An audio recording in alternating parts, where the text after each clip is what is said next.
Hola, hoy vamos a ver cómo manualmente configurar la fecha y la hora en Nokia 5.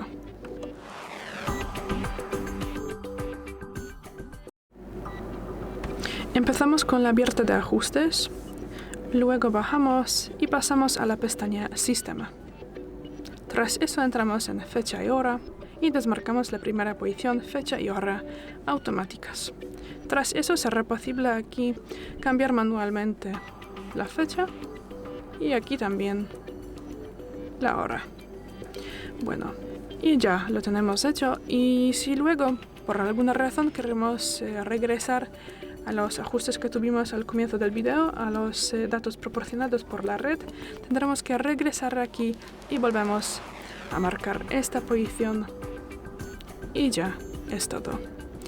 Gracias por el vídeo, danos un like y suscríbenos. Hasta luego.